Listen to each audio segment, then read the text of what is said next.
All right, welcome in, welcome back. The Outsider Sports Football Podcast. I'm Ryan Bally. Glad to be back with you. Glad to have Corey Jason back. Ben, thanks for holding it down for a week while we got some much-needed rest and relaxation as we dive headfirst into the season. We're 2 weeks in. It felt like forever to get started, and just like that, our favorite teams are yet to win a game. Our fantasy teams are all in the hospital.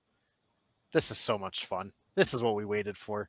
Aren't you so happy football's back? I love football, man, and I hate it at the same time. I'm going to tell you how much I hate it because I'm going to jump us right into your favorite segment, Cole Report Weekly. Oh, man. If the image behind me wasn't summing it all up enough, it's just pain. I had the misfortune of watching our defense try to play football because they gave up well over 100 yards rushing against the Green Bay Packers in just the first quarter. We made Malik Willis look like a competent starting NFL quarterback because why wouldn't we? And the salt in the wound, DeForest Buckner getting placed on injured reserve. He will miss at least the next 4 games. The next 4 games. I mean, Nick Cross, we kind of talked about it before. He's leading the league in tackles. So that's not good when your safety who injured one of our young star receivers in training camp for being too aggressive is getting that much work. But it's tough, and it's tougher because we're at home this upcoming week against Caleb Williams and the Bears, so a lot of eyes will be on us. I know their offensive line is not very good. What's the opposite of unstoppable force versus immovable object? Because that's this week, our defensive line against their offensive line. Look, I like to think that the Colts defensive line is better than the way they've been playing, even without a DeForest Buckner. But I honestly, I don't know. I think it actually is going to come down to more about Caleb Williams' ability to read a defense. I think that an offensive line, I've said this before in the past many times to you guys, an offensive line is only as good as the protection that's called out. And if, Caleb Williams is not able to call out the right blitzes, the right protections, the offensive line, it's going to be hung out to dry. It's going to look a lot worse on them than, it actually is. So I think if the Colts can confuse Caleb Williams, you saw the success that he had with time against Houston. If you let him sit back in the pocket, he can dissect you. So I think really the key is going to be the Colts needing to blitz, throw pressure in his face, and see if he can run. See, I think the way the Colts win or how this game will go, the Bears have a real defense. It's a tough defense. It's what's kept them in the games that they've played. Ryan, the Colts offense, you have a freak of nature at quarterback. Yeah. He should try being a freak of nature at quarterback. Steichen's got to let him loose. Let him loose, and I think that the Colts will be very tough to stop. The Bears have a really good defense, but it's tough when you have a quarterback able to move and throw as well as Richardson can. So if you want to win, you need to let Richardson play his game. You can't try to hold him back. Do some more RPOs, do some designed quarterback runs. Let him be who he is. Let him tire out that defense. You don't need to go for that boomer bust play right away. Keep him out there for a long time. Chisel away the clock. Caleb Williams will make mistakes. He looks like a chicken without the head in the pocket. He's trying to be a magician like he was in college, and that's not really working for him. So if the Colts defense could just be average, they just need their offense to let Richardson loose, and they'll be okay. If only. Yeah, you talked about letting Richardson out there. Jonathan Taylor also needs to get out there. I hate to even feed into this. Do you know how many snaps in the fourth quarter Jonathan Taylor had this past week? No, how many? None. Oof. It was led the way by Trey Sermon. Yeah. Really? Tell me more. It's almost like I said this was going to happen. It's because I drafted JT in my other league. I have him too. So I'm pretty sure it's that I jinxed him a little bit there. But I understand just in today's NFL, working more than like not just giving 100% of the snaps to one running back, but how do you not have like the best player in your team on the field? He needs to be I don't available care late in about games. skill set, anything. Like this was a problem with Frank Reich at points where it's like, how is Jonathan Taylor getting less than 15 carries a game, 15 touches a game? How is he not on the field offensively for the fourth quarter? So Look, I think that it's also just a big thing to look at as well. Green Bay's defense is not that good. They're solid. They're not that good. And I definitely was looking for the Colts to do more in this game. yeah, they could never get into a rhythm when they started to. Something went wrong, an errant pass, penalty. So I don't know. We chalk it up maybe to being a true NFL trap game, but certainly a missed opportunity this past week. But they've come back before from 1-5 to make the playoffs. Season is far from over. But some other NFL news to talk about, starting with the quarterback position. Of course, the hot news over the past, the weekend and such. Tua, another concussion. He was put on IR. Miami already went out and claimed Pro Bowl quarterback Tyler Huntley off the Ravens practice squad. Didn't know he was on their practice squad. That's surprising to me that he wasn't just the backup. But you have to figure how quick can Miami roll him out and get him ready. I mean, we saw Baker Mayfield win a game for the Rams a couple years ago off of 48 hours or less. So Josh Dobbs. Yeah, Josh Dobbs as well. So I know a quarterback that's available that could play for Miami. Who would that be, Corey? They could trade for Daniel Jones. Oh my goodness, is he available? He's available. I don't think they'll have to beg the Giants for him. What could Miami give in return for Daniel Jones? You know what? It physically wouldn't work. You know why it wouldn't work? Because Miami physically can't take his contract. The Giants could just say, "Listen, we'll pay for it this year." It'll be like the Brock Osweiler deal. Yeah, but the problem is the Giants won't be able to get out of it after this year if they trade him, because Miami is going to say, "Hey, if we got this guy anyway, we may as well keep him as a backup for 2 years." Oh boy. But yeah, going back to Tua, so I don't know what kind of a conversation you guys want to have, like if you think he should retire and pull an Andrew Luck. I mean, obviously you want to think about there's so much more life beyond just your career in the NFL, but 3 concussions in 2022, got through last season fine. This year already week 2, another one now. So I think, look, the way that this has happened, the way that the hit was, like you have to just take a step back if you're Tua and realize you lowered your head. You did not get hit incredibly hard, and you did not get hit by someone who is viewed as a big player in the league. You got hit by someone who's viewed as undersized. Who did you get hit by? Damar Hamlin.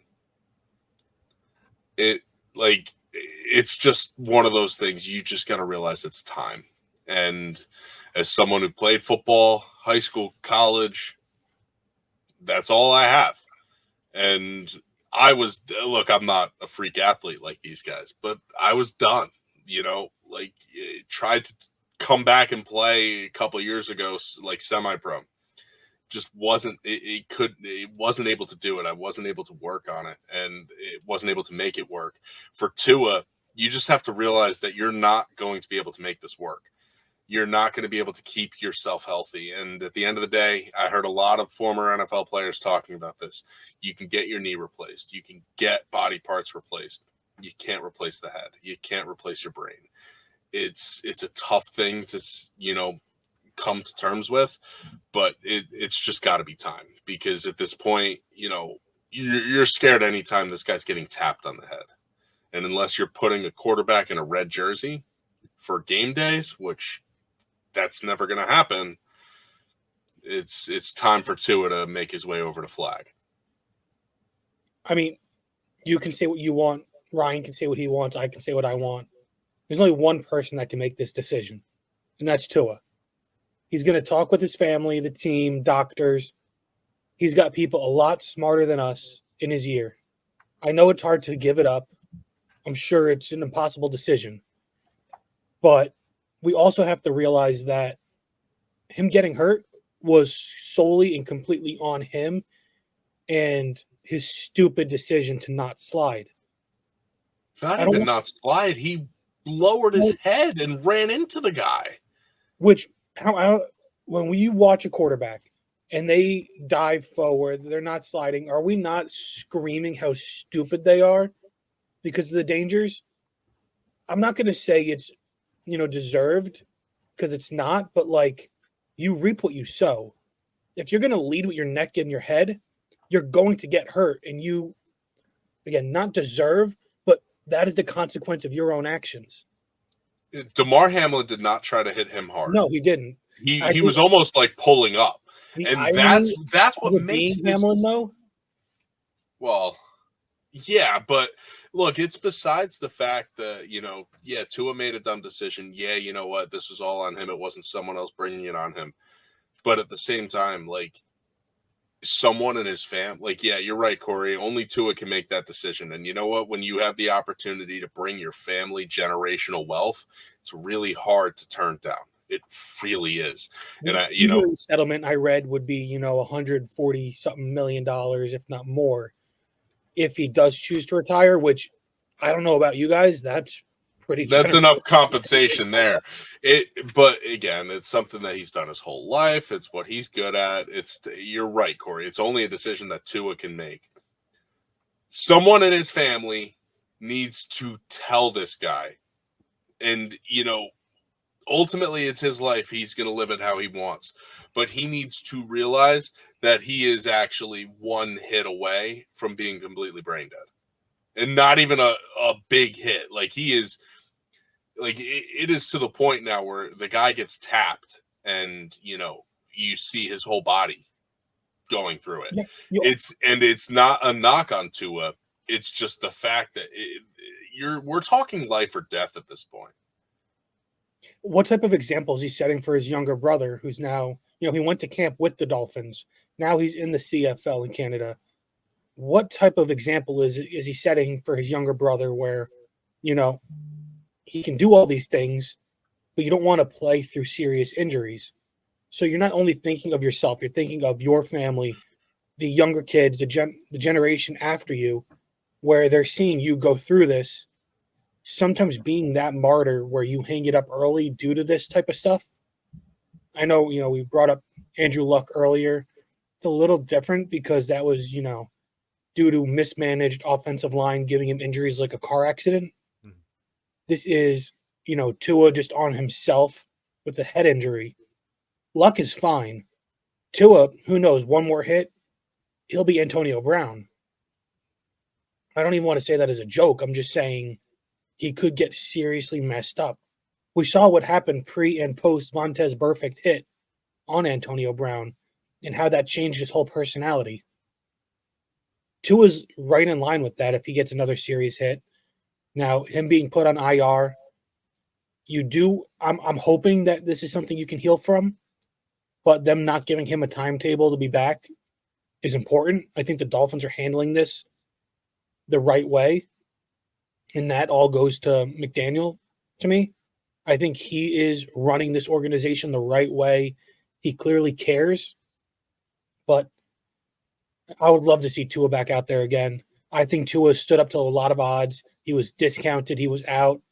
And the last couple of years, he's shown that he's not a terrible quarterback. He's a good quarterback. But sometimes enough is enough. He'll get a TV gig. He'll be a legend in Miami. The Dolphins will do right by him. The league will do right by him. The league doesn't want, another player to have CTE and go off the rails.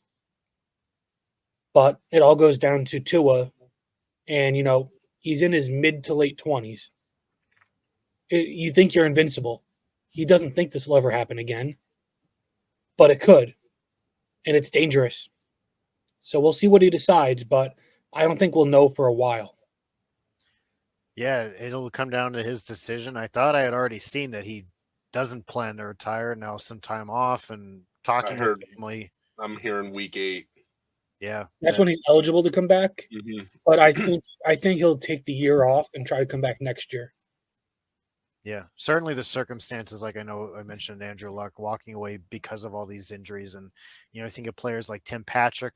Denver had two season ending injuries in like training camp preseason 2 years in a row and trying to come back from that. And Christian McCaffrey deals with a lot of different stuff in a short span of years. But it's different when we're talking about the head, when we're talking about concussions and so many of them in such a short time. So we just want Tua to make the right decision for him, whether that's to take time off and come back and be his best self or to step away and put his long term health.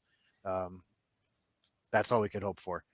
Uh, Moving over to some other quarterback news in the NFL, Bryce Young. We mentioned the Miami Dolphins, a well-run organization here, making the right choices and how they handle it from their side. Carolina has not been a very well-run organization. Now benching Bryce Young just after 2 weeks into his sophomore season, after they gave up a king's ransom to go and get him. Dave Canales is going to turn to Andy Dalton now to try and get this offense working to some degree. But let's talk about Bryce Young for a second. Is it too early to give up on him? Should Carolina be looking to draft a quarterback? They have their first rounder this upcoming year. So are they going to be in the quarterback market, or is it a situation like Zach Wilson where it's clearly not working now? They'll try and bring in a mentor. Maybe it is Andy Dalton, or they bring in another veteran for next year. Let him take the reins back for a year and then come back to it. What do you guys think for Carolina here? I think the fact that Canales is ready to move off of Bryce Young and bench Bryce Young week 2 is very telling. I think that Bryce Young does not have command of the offense, and you could see how hard that he is working. It's just not it. And Canales, he's the quarterback whisperer, right? This is the guy. He's supposed to know quarterbacks. He was brought in to develop Bryce Young, and I'm pretty sure he said no. It's just not going to work. And with his contract that he has with the Panthers, I'm pretty sure he's going to tell them, look, if we're picking in the top 3 this year, which it looks like they very well could be, they're going to take a quarterback. I think it's a Kyler Murray in Arizona situation. Took the words right out of my mouth. Rosen, they realized it wasn't it. They had a chance to get their guy in Kyler. They went and did that. Now, you could say what you want about Kyler working, not working. He's talented. The offense, Arizona looks exciting again, so, who knows? But when it comes to this, you're picking high. You have a chance to get your guy. You have a chance to get a quarterback. If, Canales loves Carson back or loves Shadur Sanders or, Ewers out in Texas, if you fall in love with one of these prospects, all of a sudden, you can move off of Bryce Young. The sooner you move off it, the sooner you can get over and get past it. Don't dwell on what you gave up to get him. Figure out I think they figured out he's not the guy, and they're just going to be ready to move on and go back to the quarterback in the draft. Yeah, we saw this a couple years ago, like you said, Josh Rosen, Kyler Murray.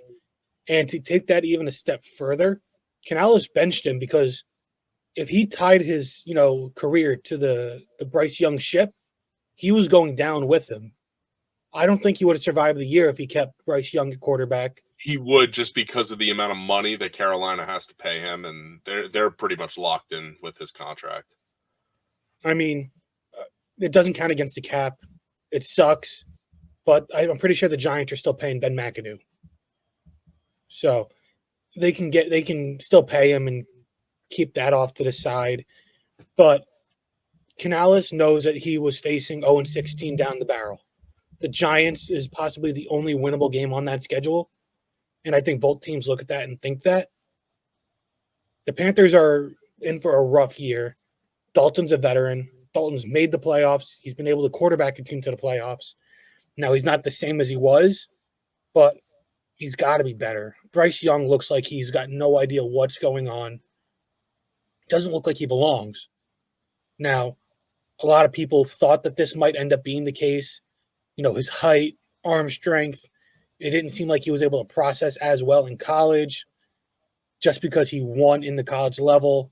That's why he was just propped up, Alabama and all that. But I think moving on from him is the right move, and I can see them trading him to a Miami, like we were just talking about, to back up, to possibly replace him, get him to a new environment, a place that has the weapons that can hide his issues. Because think of Bryce Young with Waddle and Tyreek, Achan, Jalen Wright, Mostert, Jonnu Smith. That's a lot of talent. Jonnu's great, man. It Top was tight end just the way finalist. the way you slipped him in there. What I'm a is the I'm a polar bear Jonnu doing in guy. Arlington, Texas? I'm a Jonnu guy. He was running that tight end room in Atlanta. He was. But get him somewhere with all that speed, with a coach that's able to utilize the talent around him, not a roster devoid of talent where Adam Thielen and Deontay Johnson are your top two receivers. Jonathan Mingo, his career died before it started. So getting Young out of there to a place like Miami, I think would be the best fit. And let somebody like Cam Ward or Ewers. Now I don't think Dion will let Shador Sanders go there. Also, if I'm a Panther fan, I wouldn't want Shador Sanders. Look, I don't know if I would want Shador Sanders if I'm an any team fan. That's also true. You're not good. He's not good enough to be acting like the way he's acting. But I think this is the right move and the best way to get that Panther franchise on the right start again. You mentioned it real quick. What did Germany do to deserve Giants versus Panthers? They know what they did. They They know. know. They They're know. still paying You did not ask the two Jewish kids that. Hey, no. Hey, no. They know what they All did. outsider sports after hours. Let's stay in the NFC South. We're going to do a little buy or sell here. We're going to start with maybe the surprise team of the year so far, because I think we all sat here and said their head coach was going to get fired by the end of October. The New Orleans Saints are 2-0. They're the only team to put up a whopping 40 points in both of their games. And sure, they did it at home against those lowly Panthers we just talked about, despite me picking the Panthers to win that game. So, okay, whatever. On to week 2. Then they go into Dallas and blow the doors off of Jerry World. And Dallas in the playoffs is one thing, but Dallas at home in the regular season is very good. Like, this should not have happened. This should not have had happened. I'm still going to sell the Saints because I feel like this is a fluke, and maybe that was just Dallas being Dallas. Remember, a much better San Francisco team killed them last year early on in the year. Maybe this is just a Saints are sneaking up on people, and once they get figured out, like they have Philadelphia this week. How will Philadelphia respond after that Monday night performance against Atlanta at home in Philly? So for the Saints, I think I'm still going to be on the sell side of things. I'm just not. I never believed in Derek Carr. Him chucking up bombs to Rashid Shaheed 70 yards at a time, I don't think it's sustainable for a season.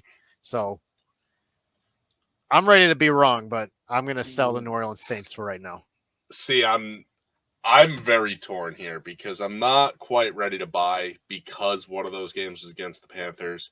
You can't deny how impressive it is to go beat Dallas in Dallas. That defense is daunting. You saw Cleveland couldn't move the ball on them at home.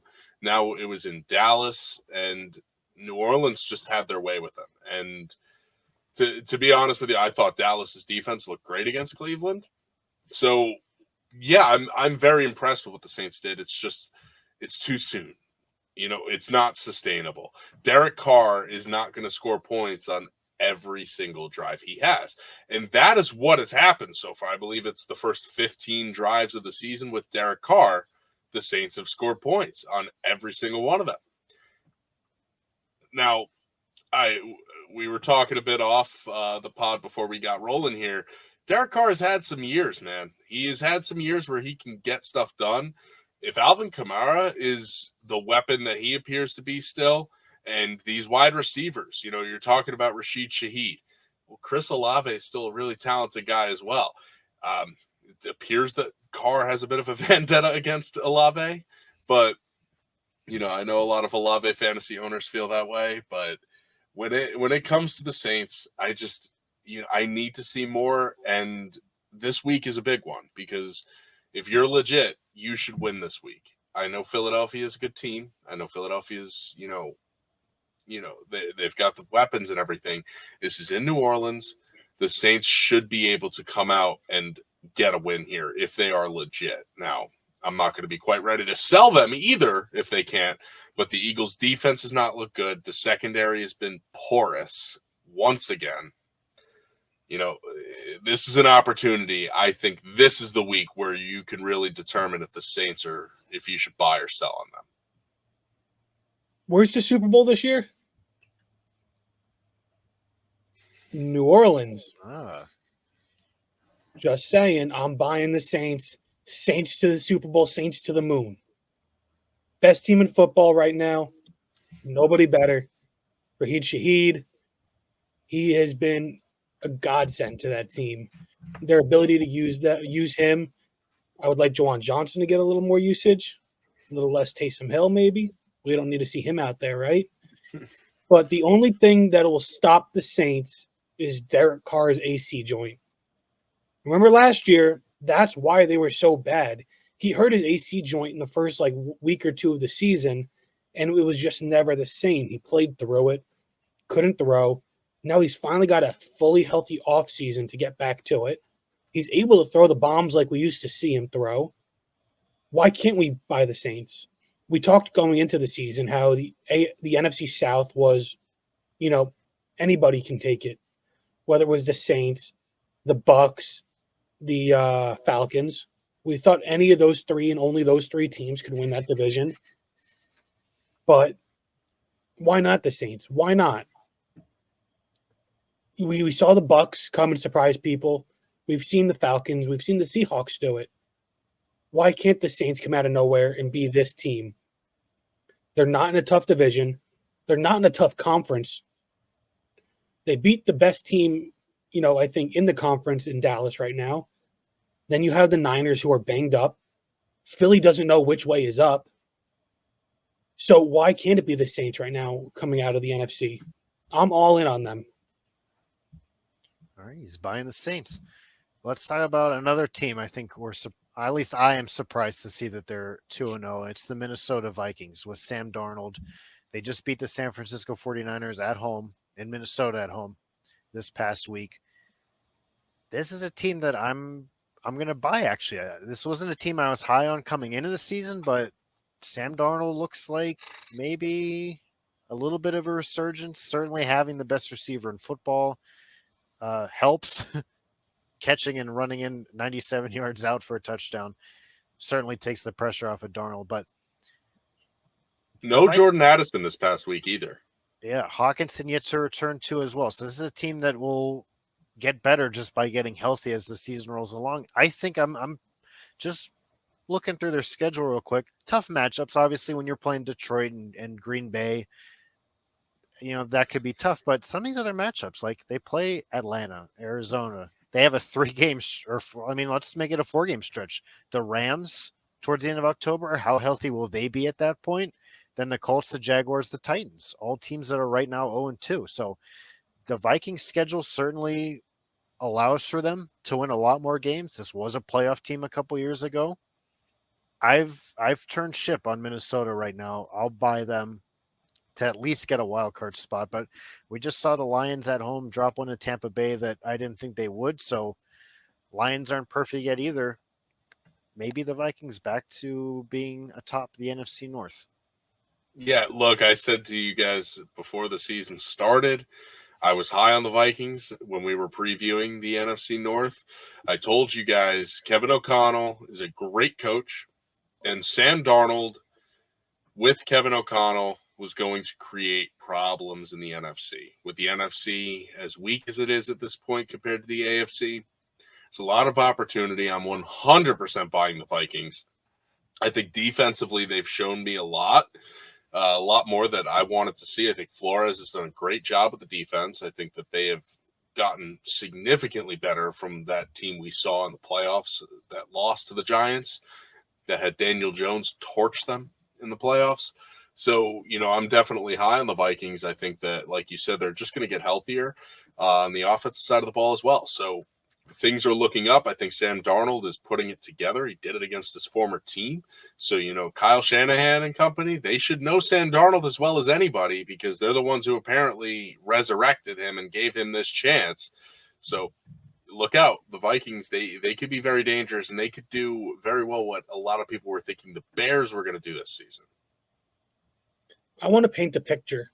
Now, I don't think this is necessarily going to happen, but tell me it would not be the funniest outcome for the Vikings to meet the Jets in the Super Bowl and for Sam Darnold to beat the Jets in the Super Bowl. I think it'd be a lot funnier if Zach Wilson ends up starting in Denver and it's Zach Wilson versus Sam Darnold. That would also. I think that would be so really, much funnier. Or, Jets Broncos NFC Championship game, winner to play Sam Darnold. The fact that, we're in this position, I mean, Sam Darnold was a top 3 pick, number 3 overall. Jet fans were thanking the Giants for picking Voldemort. So I think that it is really funny, but he's always had that talent. And it wasn't that he was bad with the Jets. It's more that the Jets kind of failed to develop him. And I think I'm buying the Vikings to a degree. If the Packers and Jordan Love were fully healthy, I think I wouldn't be buying them because I think it would just be too much to leapfrog the Packers and the Lions in that division. But now that Love's out for who knows how long, another 4, 5, 6+ weeks, we don't know how long it's going to take for him to get back. The Lions looking a little shaky, even though I fully have faith in them to stabilize. Why can't the Vikings be a wild card team? Why can't the Vikings do damage? They have a really good coach. They have a competent quarterback. They have the best wide receiver in football. I think that the Vikings could catch the league at a good time. It's a weak year. Just like I said before with the Saints, it's a soft NFC. Now, I'm not saying the Vikings are Super Bowl contenders, but they're definitely a possible playoff team. And I think that's a lot more than you would have thought coming into the season with McCarthy out for the year. Moving on, let's talk about the Dallas Cowboys. They go into Cleveland and rough them up pretty good. They come back home and get roughed up by the New Orleans Saints. We just talked about that. So 2 very different outcomes here for the Dallas Cowboys 2 weeks into the year. This is a team that, just looking at trends of the NFC East, they won this division last year. I didn't think they would really be overly in the picture running away with it this year. Wild card team at best. So maybe Cleveland really just is that bad. I know they just won an ugly game against Jacksonville. And then they come home, Dallas doesn't lose to the Saints like this. So I'm going to stay selling the Cowboys. I think they're going to be a wild card team at best. I have full faith in Philadelphia to get things figured out and get back on track. Dallas, I just don't trust. I think Mike Zimmer, good defensive coordinator. I think it was going to be a step back from Dan Quinn, at least from a consistency standpoint. Quinn being there a number of years, switching things even just a little bit can throw things off. And just, you really have to believe in Dak and CeeDee Lamb. And I don't know if $60 million a year to lose in the wild card round again, is that where we're gunning towards? So I'll wash my hands of it and sell any stock in Dallas that I have.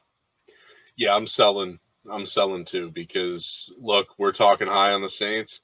I'm not ready to buy the Saints yet because I think that this Dallas team, even if they're going to be able to spit out 11 wins this regular season, they're not a legit team.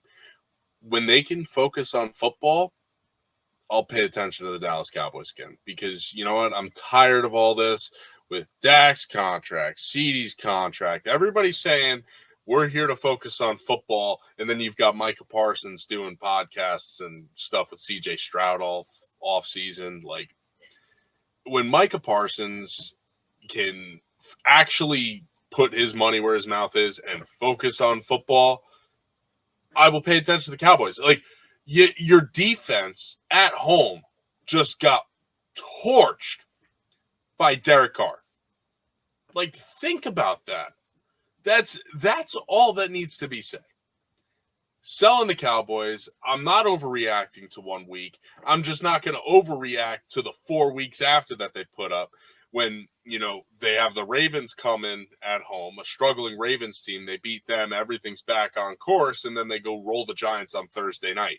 I don't care what Dallas says, what anybody says about the Dallas Cowboys.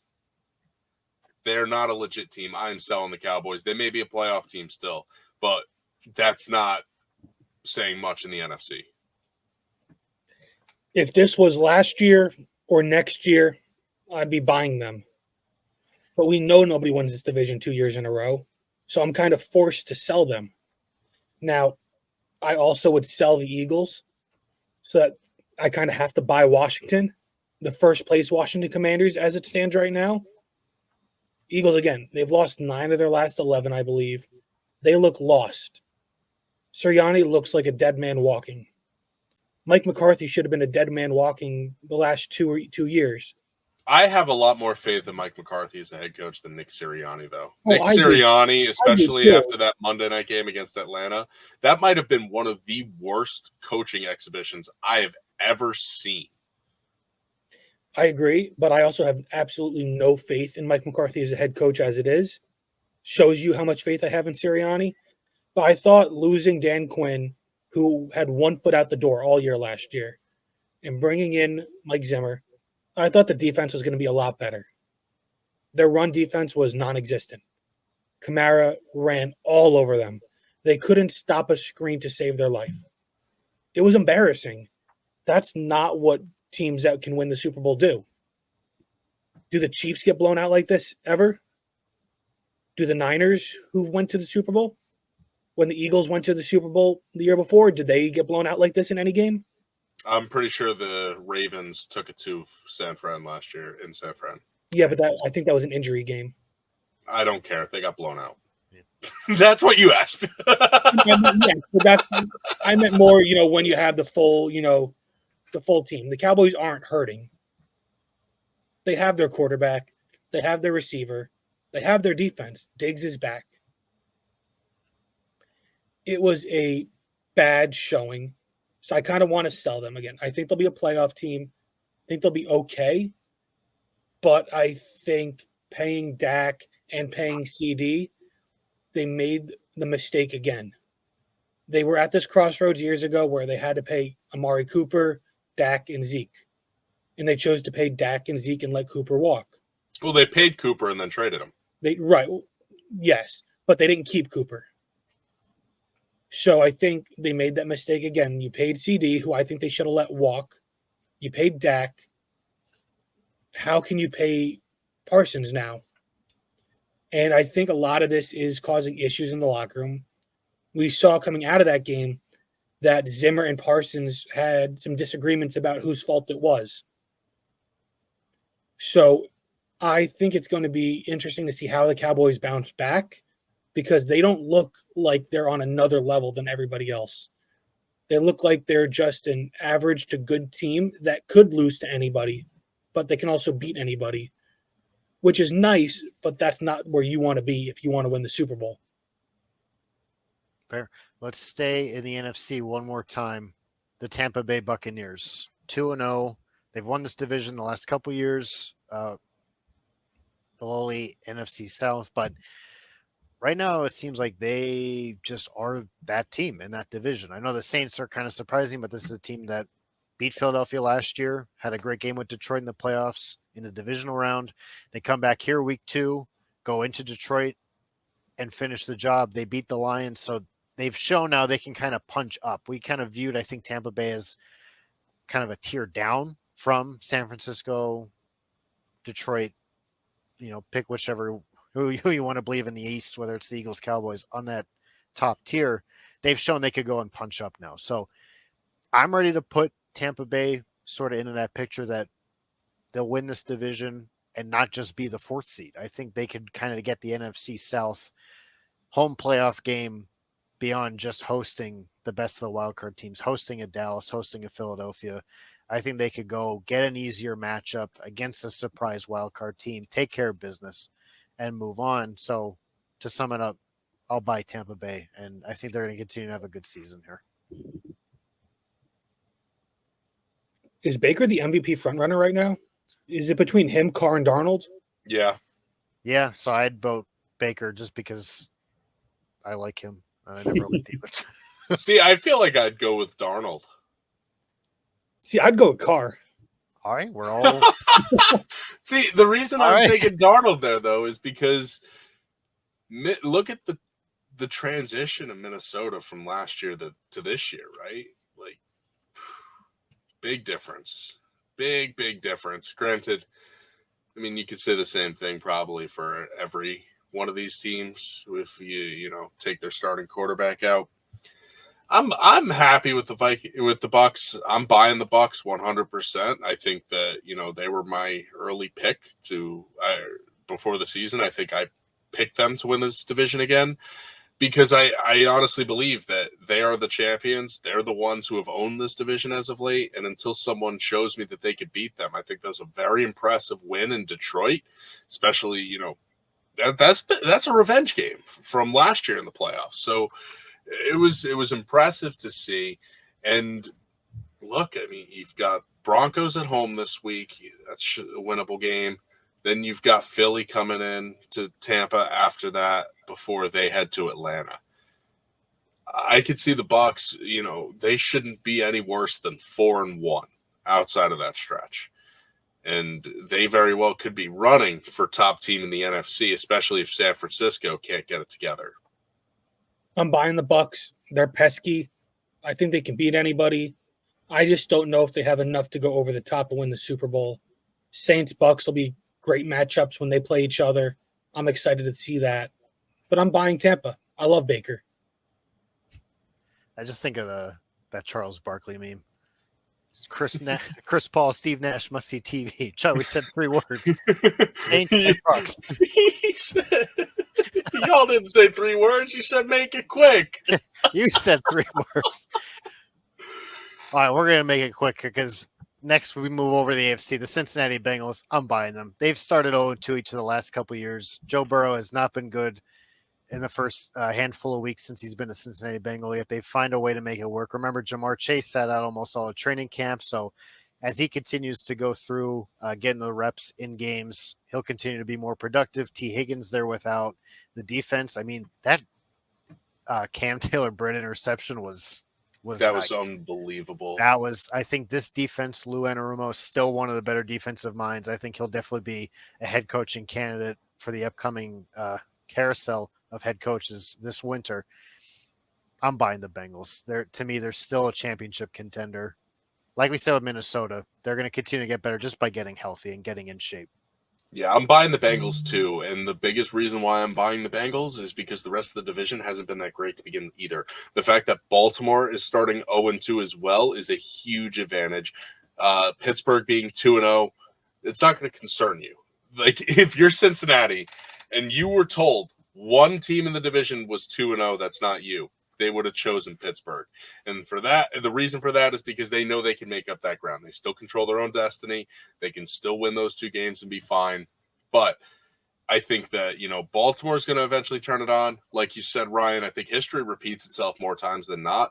Joe Burrow is a slow starter, and it takes him in this offense a bit of time to get going. I think the defense looked very good against the Chiefs. And look, they should have won that game. I'm sorry. That flag that came out at the end, I hate. I'm very much one who says a penalty's a penalty. The ref waited an awful long time to throw that flag. Yeah. And I have to say, watching it live, he waited a long time to throw that flag. And yes, it was a flag. At the same time, he got there early, but boy, 4th and 16, you commit a pass interference penalty. So that's how close Cincinnati was to going into Kansas City and winning that game. So I'm definitely not ready to sell the Bengals yet. If you're offering me stock, I'm definitely going to buy it low right now because Cincinnati will eventually turn it on. Yeah, I'm going to sell the Bengals. I think Kansas City's another one of those teams that starts slow So I'm not going to put too much stake into this game against Kansas City. I just think that money is the root of all evil in that locker room right now. Between T. Higgins, Jamar Chase, Burrow got his bag. I think there's a lot of stuff going on behind the scenes, and I think it's really affecting the play on the field. We saw how testy Jamar Chase got during that game on Sunday. Another penalty that really hurt them. I was not a fan of that. I love Jamar Chase, but I think right now he's kind of in that zone where he wants to play hard, but he knows that he needs to save himself and he won't entertain any contract deals during the season. So I think I can see him pulling back just a little bit and making some business decisions. T. Higgins, when he comes back as well, business decisions. So I think it's going to be an off year for the Bengals, which is disappointing because, like Ben was saying and everything, you would have loved it if you weren't the 2-0 team. It would be the Steelers because you can beat them. I just don't think this is the year that they can because I think too many guys are going to be thinking about themselves in their future to really put it together. All right, staying in the AFC North, staying with an 0-2 team, the Baltimore Ravens, just like the Bengals couldn't barely squeak one out against Kansas City. Remember, if I say it likely trims his toenails that morning, maybe they win that game too. This is not a team I'm not worried about. I think Lamar Jackson's a top-tier quarterback in the NFL. This is a team that, again, one or two plays away from beating the Chiefs. It's concerning letting the game get away from you against the Raiders, but in week 2, in a couple months, we're going to think how long ago this felt. I'm not worried about a bad week 2 loss. I'd be more worried if this came later in the year. They'll continue to find themselves. John Harbaugh's been – is he now the longest tenured head coach? Tomlin. I believe he has Tomlin to be. still is. Tomlin, so Harbaugh probably number 2 then. I mean, that's for a reason, right? I think he's the oldest coach. Yeah, You probably. think he's the oldest coach in football? Corey's gonna put on the producer hat real quick and do some fact checking. I don't know. He's older than a lot of people think.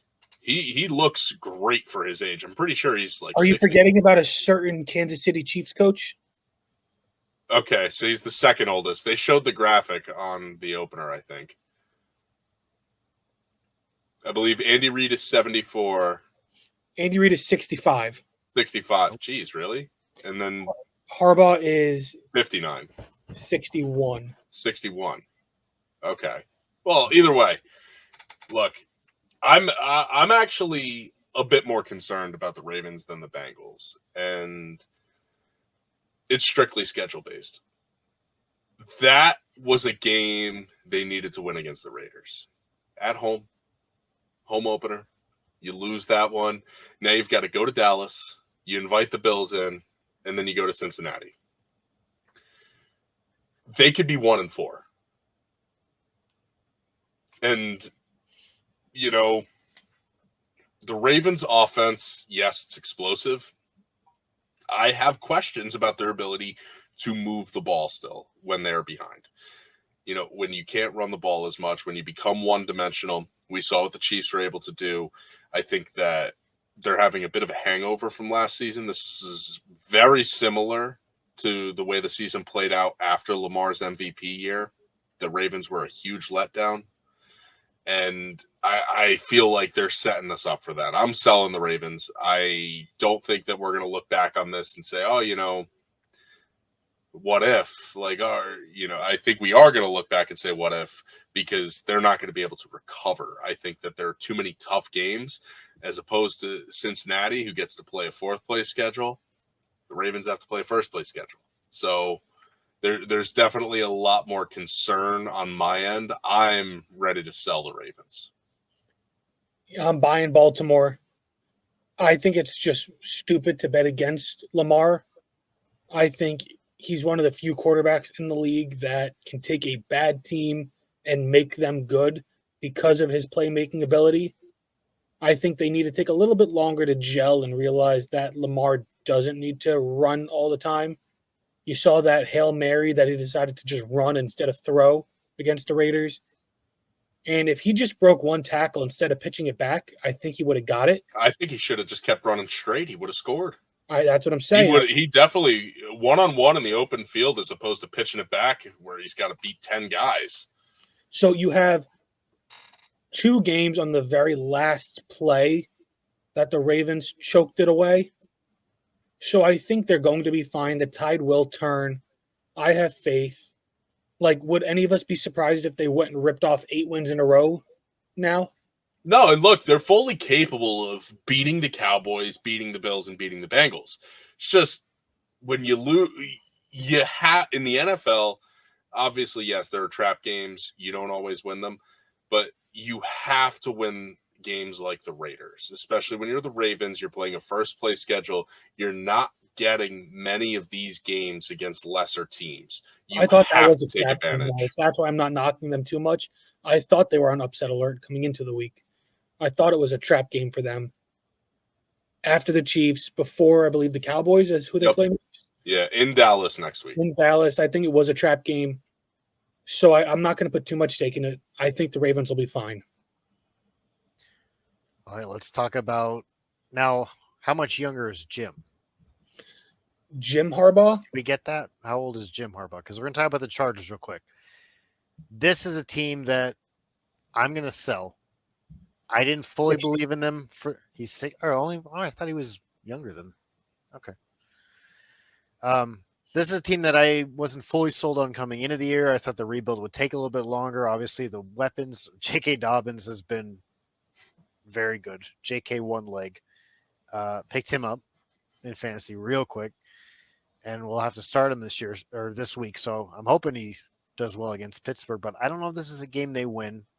I'm higher on Pittsburgh than I am the Chargers right now, especially for Pittsburgh. This is their home opener in Heinz Field. I'm still calling it that.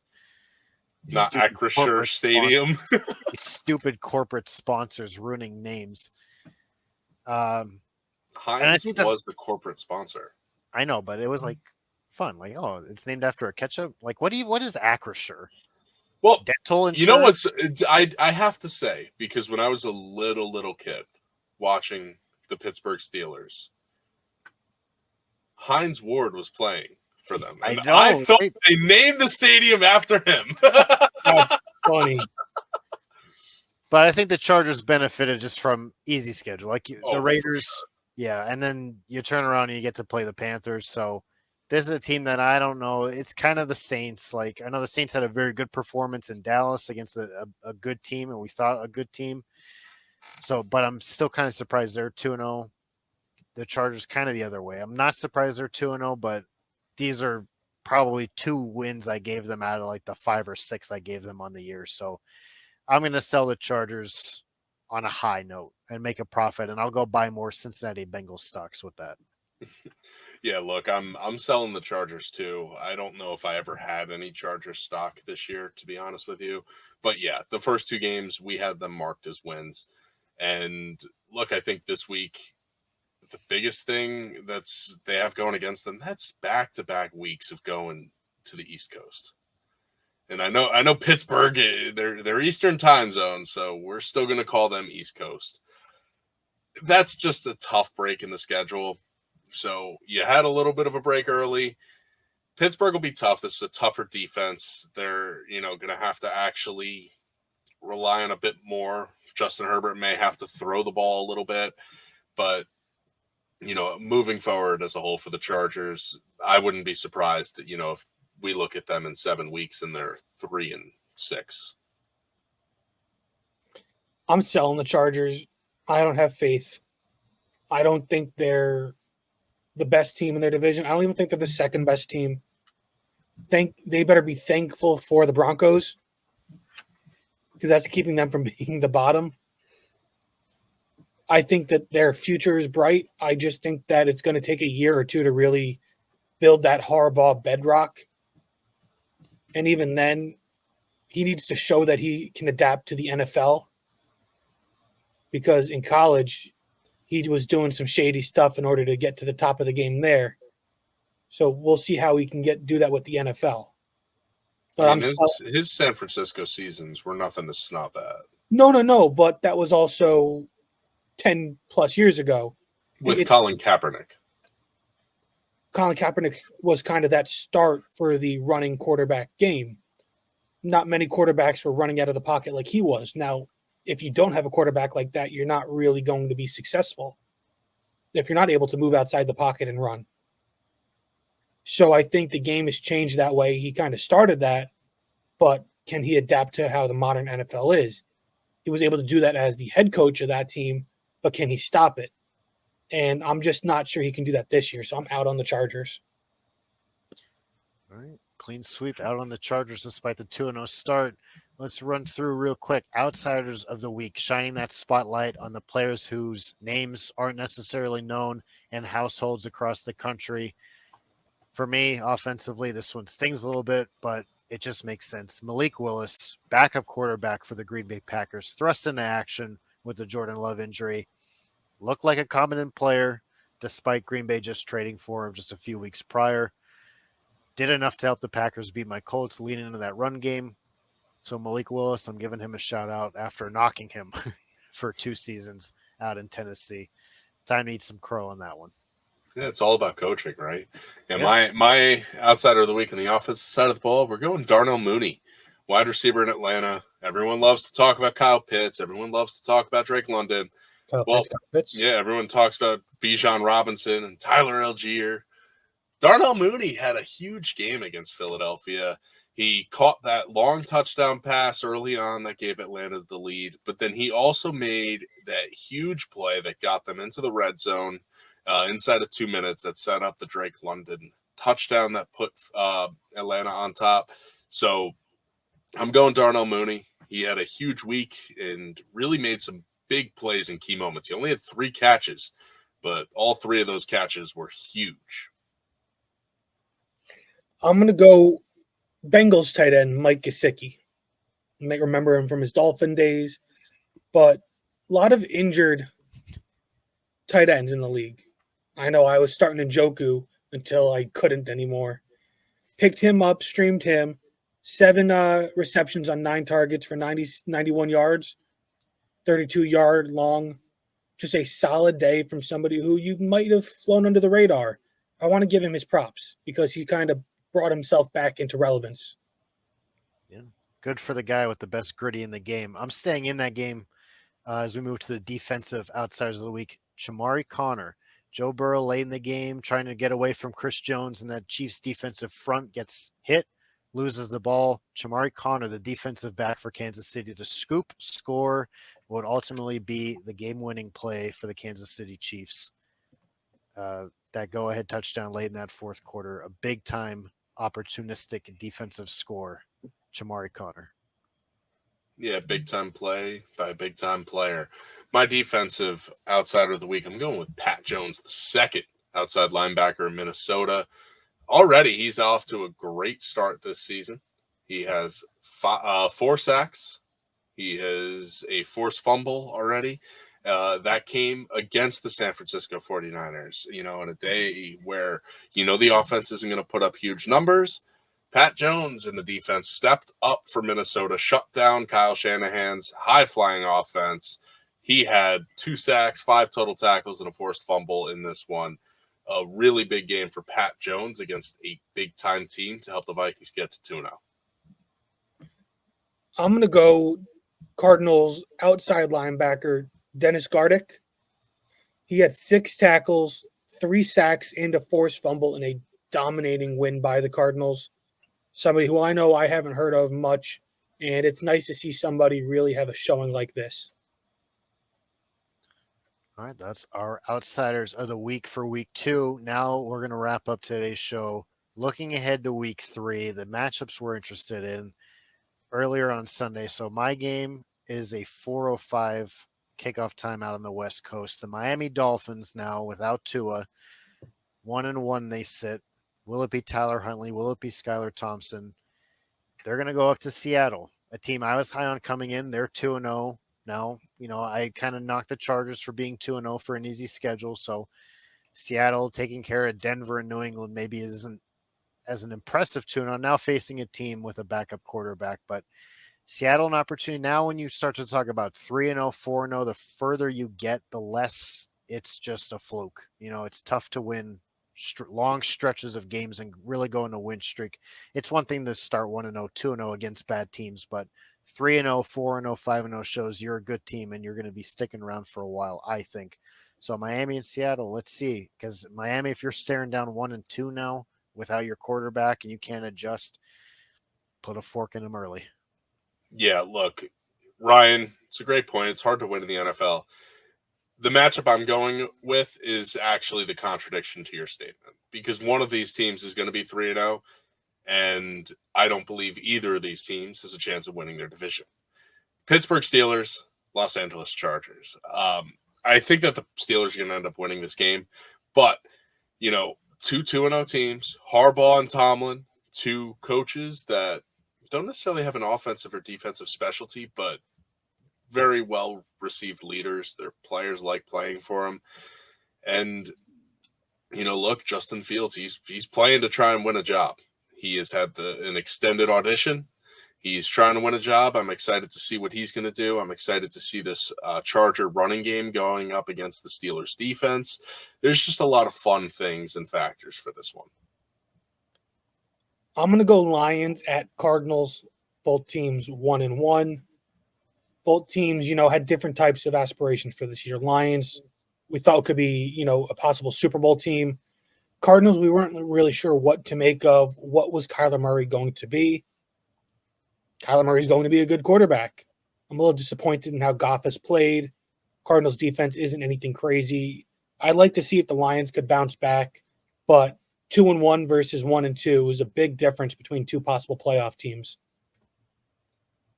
Yeah, a lot of those are, I think, all interesting matchups. Plenty more throughout the week here in week 3 on the schedule, especially in the primetime slots. That's going to do it for today's show. Join us next week. We're going to talk about everything that goes on in week 3. We're going to see if our fantasy teams are still standing. And we'll look ahead to week 4. Already almost a quarter of the way through the season, as hard as it is to believe. But here we are. It doesn't stop. We don't want it to stop. Thank you for listening to another episode of the Outsider Sports Football Podcast. We'll see you next week.